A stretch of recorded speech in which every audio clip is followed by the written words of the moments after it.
Hello, this is Jennifer Peterson, and welcome to the Tea Pods podcast. This is the show for tea enthusiasts. It's all about tea education, tea travel, and tea business. It's time to get started. Let's welcome today's guest.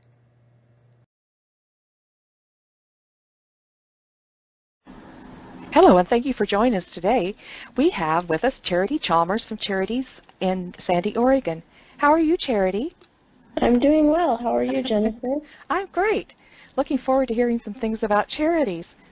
Charity, you have an interesting history as far as being able to, you've studied, you've traveled, you have a real investment in tea education, and then you've brought that home to your customers. And just going back, can you tell us about a little bit about growing up and where you went? I know that you were in Asia, and you, believe it or not, have a Bachelor's of Science in Hotel and Restaurant Management from Boston University. But what was it like becoming acquainted with tea, and how did you first become acquainted with tea? Well, I grew up in the Philippines and spent a lot of time traveling throughout the different Asian countries. And I knew that I wanted to do something in the hotel and restaurant industry, because I enjoyed nothing more than getting on an airplane or going to a fancy restaurant. So when I was applying for colleges, I looked for colleges that had that degree and finally settled on Boston University. When I was in Boston, Boston's such a small city that you go around to all the different colleges and things, and there was a store called Tea Lux in Harvard Square that I went into one day, and that's how I first was introduced to tea. And then how did you begin to, when did you decide to make tea your lifestyle as well as your business? At some point after college, when I was deciding what to do with either to go into the hotel side or into the restaurant or event planning, I took a trip to China and met with a tea company there and started to learn a little bit about tea, and they brought me some samples, and I brought it back home and tasted all of them and thought, this is interesting, and actually this is really good, and maybe this is where I would fit, because it allows me to travel, which I like to do, and gives me an opportunity to use my degree at the same time. Now you've taken that all the way through and you learned more about tea. Tell us what Charities is. Charities is a tea room up in Sandy. We have a cafe, which we do soup, sandwiches, salads, and tea. We have a little bit of a retail area that has teaware that I've found in different places around the world. And we do some catering and events such as bridal showers and baby showers within the tea shop as well. How did you learn about tea, and how long have you been a member of STI? I started my STI membership when I started doing the classes back in 2009. And I was doing research on studying more about tea within the United States and came across the STI program and then learned a little bit. And then my first class was in San Francisco taking Tea 101 and 102. Mm-hmm. The level foundations of 1 and 2? Yes. Mm-hmm. And then you've continued. You travel a lot, and it's like wowzer, bowser. And then you bring that home. I know one of the things that about Charities itself, and we'll go on into our kind of tea tutorial in a minute, but one of the things you have is just an ongoing customer stream. And what amazes me about that is that you are definitely a destination business, because a person has to be either on the way to the ski slopes or on their way to Charities. But you've done that through much customer loyalty and retention. Tell us about some of the things that you do to promote that in addition to the classes that we're going to talk about. One of the things we did do is we set up the newsletter, which we send out once a week to I think currently there's about 400 or so people on the list, and that's constantly being updated, and we try to keep it fresh every week and tell different things. The other thing we do is special events, and I've also set up a tea meetup as well. And you took a trip to China, and in China you went to a famous ceramics town. And tell us what happened to you when you were walking through some of the galleries. Oh yes, we went to this town called GUANGZHOU, and it's what I've been told is the birthplace of pottery or ceramics. And it's a very artistic town, which is somewhat different compared to some of the other towns in China. So we were walking into some of the galleries, and we talked to we walked in, we talked to the shopkeeper and said, is it okay if we have some tea with you, because we saw them drinking tea? And they said, sure. And so we sat down and had tea with them and proceeded to talk about Nicolas Cage for about an hour and how that's like their most famous actor and their favorite actor here in the United States. And so it was kind of like learning about the community and interacting with people and around the tea table, and it was just a very fascinating hour and a half. Well, I came out to Charities. I can't remember the first time, but I went out to Charities and was so surprised when I walked in. Number one, you always hear me talk about how clean it is. It's absolutely antiseptic with its cleanliness, but you also have the trickiest little things about your shop. So when people come in and into the shop, whether they're coming for the world of tea tasting, or they're coming in just to explore, they're coming in for lunch, whatever they're coming in for, everything in your shop pays attention to detail. I love the packaging, and I love your signage and the way you do, like the Sandy Mountain Festival. I just think that's so incredible, the way you're prepared in advance. And then the other day I went in for the PU-ERH tasting and hadn't been into your restroom for a while. I went in to wash my hands, and lo and behold, up on the top of the shelf in the bathroom is a little sign, and it's a tea sign. There's no doubt about it. But the signage that's required about employees must wash their hands before returning to work, even that has a tea emblem on it. How did you do, now on your packaging real quick, because they all look like gift packages when they go out the door. Is that because you like to do things that way, or has that helped you make sales? Well, at first we just had the craft paper bag with the label, and it was nice, it was functional, but I just didn't feel like it conveyed what we were about. It was much too practical for the tea shop and how it was going. So I had a custom ribbon made and thought, you know, why don't I put a little bow on the outside and see how that goes? And it dresses it up quite nicely. Good. It really increases the perceived value of the package as well, not just the contents of the tea, because all of your teas are special. There's nothing like just anything boring. Mm-hmm. But when you were learning about tea and you took the STI classes and then part of your travels, how many countries have you been to? I've been tea countries or in general? In general. I think I've been to about 17 countries. Okay, and then in specific, when we start talking about tea countries, how many tea countries then? 3 or 4. Okay, because it seems like when you're coming back and people, like I said, people walk in, they walk in for the tea classes, and they're all set not only for education but for an all-new experience.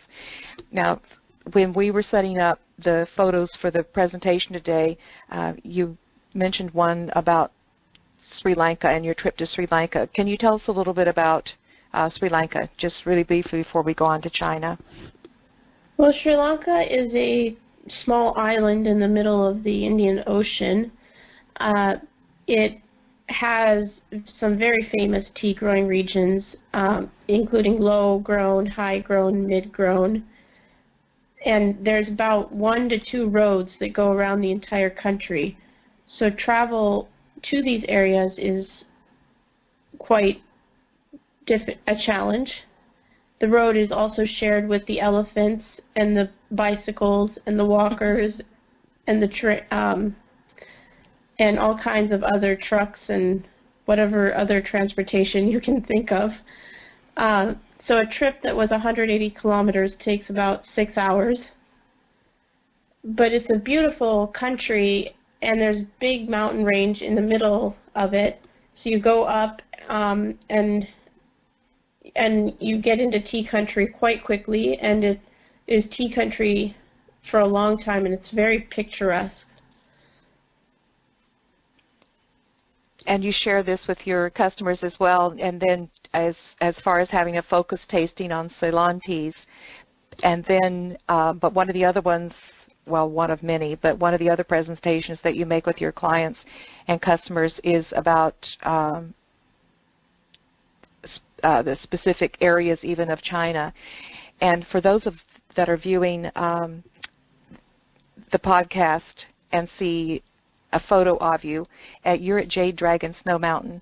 Could you tell us about that and what happens there, I mean, as far as the trip and travel? Well, yes, that trip, I knew I wanted to go to Yunnan province because I had heard so much about PU-ERH tea and the different kinds, and it was very fascinating to me. So I thought, well, let's plan a trip specifically to go to Yunnan. So we flew into a town called Sichuanbana, and that's a fairly, it's not quite sea level, but it's a little bit elevated, and then gradually made our way up through Yunnan to Jade Dragon Snow Mountain. And where I'm standing there is at 4,600 meters, so about 13,000 feet or so. Wow. And as you can see, there's a glacier behind me in the photo, and I'm in a t-shirt. It was really hot up there. Doesn't seem possible. It doesn't seem possible, but it really was. And it was a very fascinating trip because there's so many ethnically diverse. Yunnan is so ethnically diverse and culturally diverse that when we traveled to the different areas, there were just different cultural things that were going on in different people groups, and the people didn't particularly look. They looked a little bit different than the Han Chinese. But it was fascinating to learn about that, and some of the tea plants being 400 years old or 1,700 years old, and just the history and culture that surrounds that province was fascinating.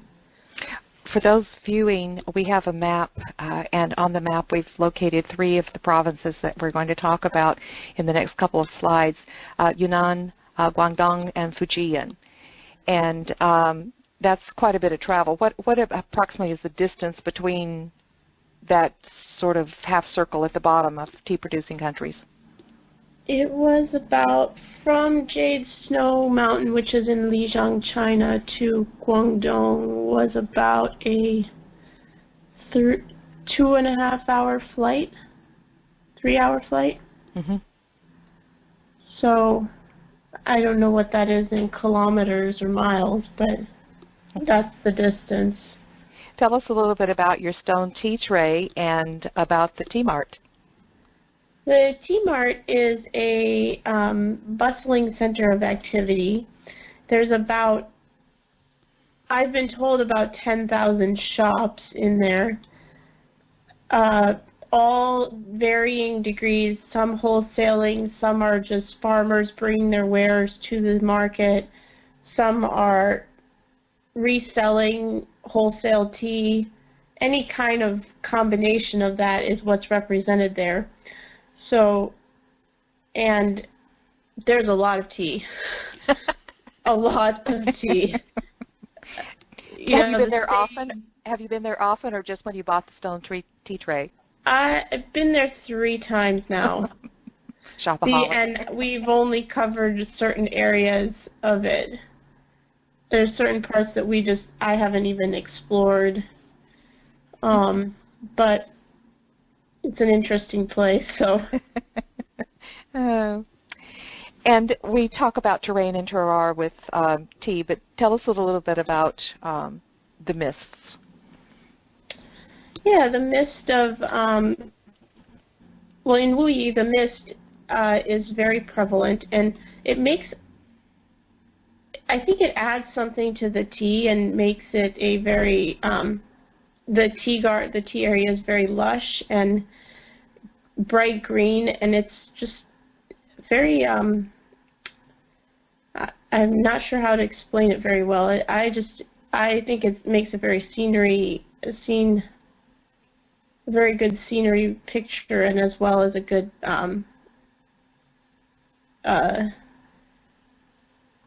adds to the tea. And the elevations too are remarkable with the tea plantations and the terracing, because it's obvious that it's very steep. Yes, yes, it is. Though I wouldn't say it's as steep as some of the areas in Yunnan. I mean, it is rocky. Mm-hmm. So it's fascinating that they are able to grow tea in the rocks. And Charity, tell us a little bit about the processing. There were a couple things that really leaped out of importance. We've seen tea leaves several times, but one of the photos that you took was of tea leaves spread out to dry.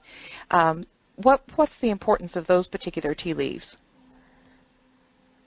Well, these tea leaves, the tea leaves that are out drying are in Yunnan, so they're a bigger leaf, and they were part of the process of turning it into pu'er tea.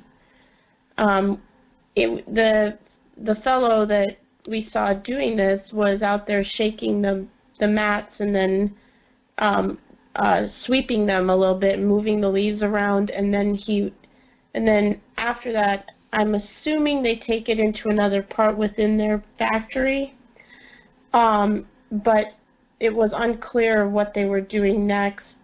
Just because of language difficulties, it was very difficult to understand what was the second process after that in this case. And then what about the Christmas tree light formation? Yeah, it's pu'er, so it's an aged tea. It was taller than me, and I'm 5'7". So, you know, all the tea shops that we went to in pu'er had some, or in Yunnan had some sort of statue, picture, display that was very large of pu'er tea, and I don't know if you could actually drink this pu'er or if it's just for display purposes, and they've used extra tea. I didn't really ask, but... Did you bring that home with you? No. That was next to his, in his storage area, so I don't think it's very good quality tea, but I don't really know for sure. Well, it's been an experience for your customers when they know the different forms of pu'er and how it comes in pressed and whatnot. But to have photos like this that say, you know, it just opens up a whole different world to be able to say that, gee, it's just not all one thing. It's just not all Bing Cha. It's not all just little bird's nest, but it's a variety of things. And then when you actually get down to the training process, you're really equipped for it. You have shared another photo with us of when you begin with the tea tasting, and this particular one has to do with the teas of China. But there are many teaching tools on this table, and unfortunately we don't have a way of just doing a checklist. But what I'd like you to do, if you don't mind, for people that are listening, is just go through a little bit of a checklist of things that they might have on their table that they could use as what's been helpful, and again igniting that customer devotion to the teas and the experience.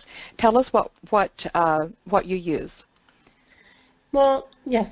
We start with a tea tray. In this picture, there's a stone one, but you could use a wood or bamboo tray. It's important to have little tasting cups, a gaiwan or brewing vessel, a strainer, a small pitcher that you pour the tea into that you use for service, and then the tea scoop, the brush to clean your tea tray off, and there's a little tongs inside of that wood thing so that you can get the teacups and serve it to the people tasting the tea. Also, it's important to have a cloth to wipe the teacups on, because you wouldn't want to drip tea that had poured out of the cup accidentally onto the person. And then another bucket or container on the side to have extra cups in case other people show up. Do you do handouts with this charity? I have done some sort of handout on occasion, but I haven't. It's not consistent. Now, the setup that you're using, and you do this with variation from country to country, whether it's Japanese. In fact, when you do a Japan tutorial, your servers actually dress in kimonos, and it is an experience. But on the China one, or any one of your classes in general, there is no selling done in this at all. It is strictly education. Is that correct? Yes. Yes.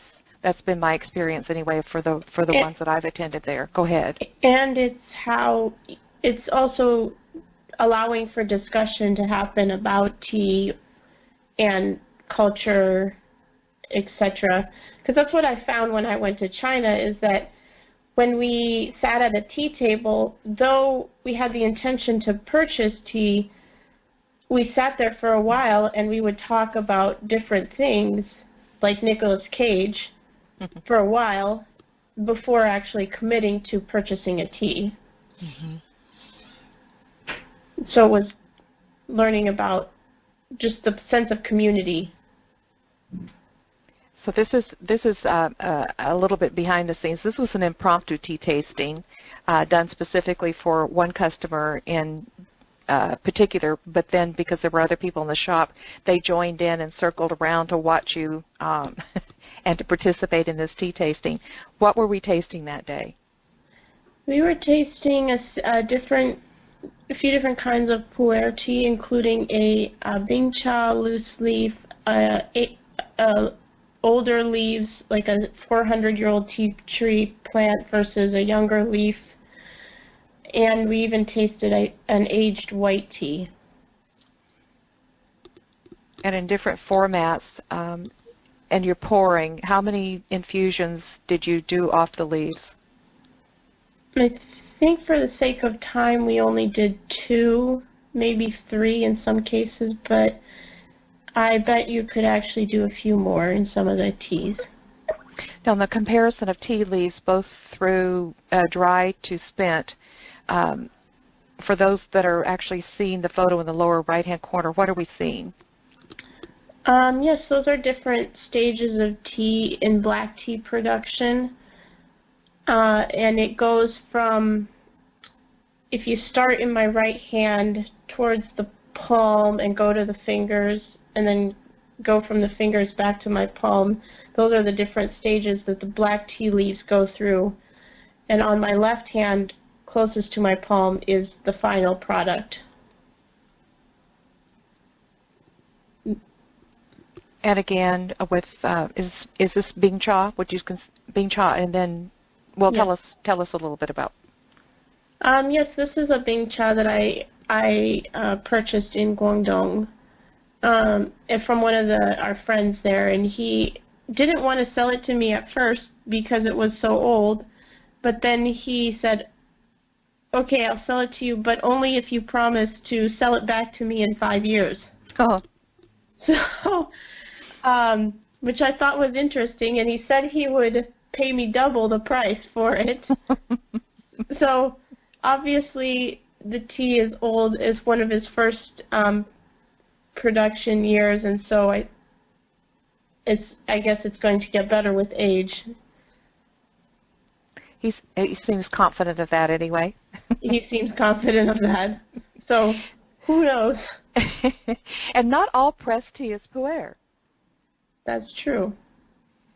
The one on the bottom right is a aged white tea. I unfortunately don't know a lot about it because it was given to me as a gift right as I was about to leave to go back to the airport. And she said, "Here, take it," and I took it. And the first, I think at that tasting was the first time I tried it, and it was really good.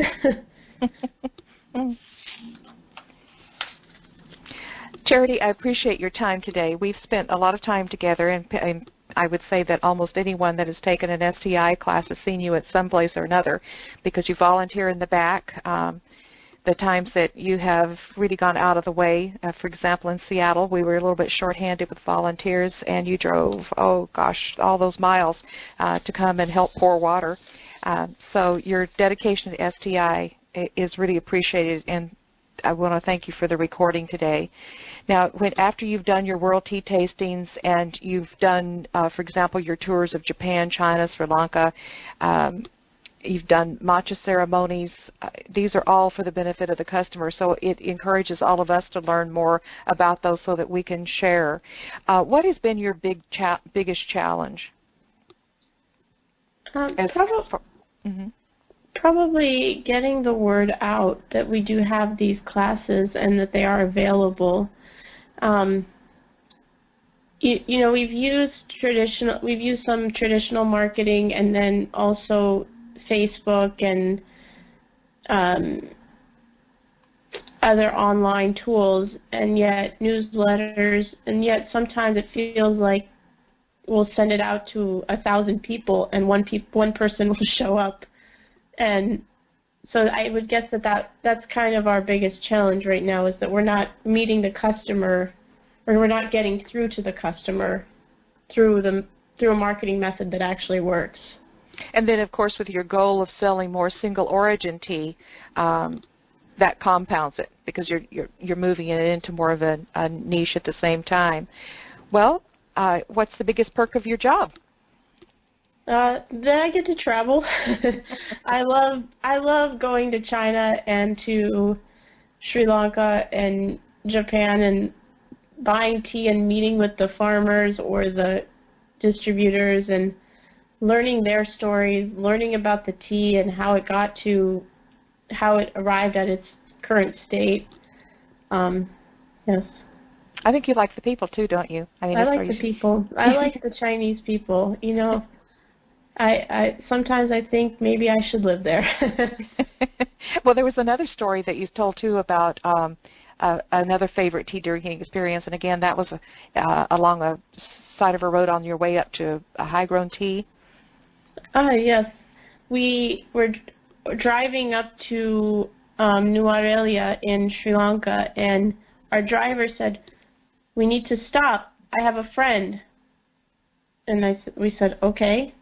And he said, "We will have tea." And I said, "Okay, I guess we're having tea on this." So he pulled off the side of the road, and there was a little hut there with a woman. And he said, "This is my friend. We have tea." So we sat and we had tea. And pretty soon the monkeys came and joined us, and we were taking the bananas off of her little stall and eating them.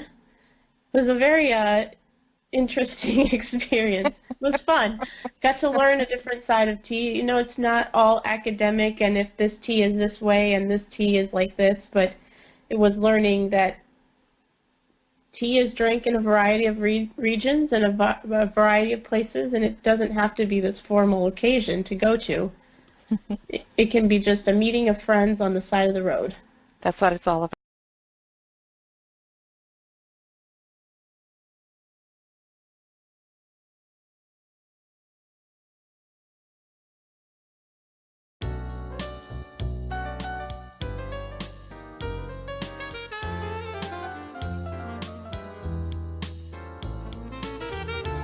Thank you to our guest for sharing time with us today. And thank you for tuning in. Linger longer with us. If you enjoyed today's show, head over to ttrademark.com to subscribe to our newsletter, catch our next episode, and follow us on social media. This is Jennifer Peterson with T Trademark, reminding you that Tea Land is a happy place.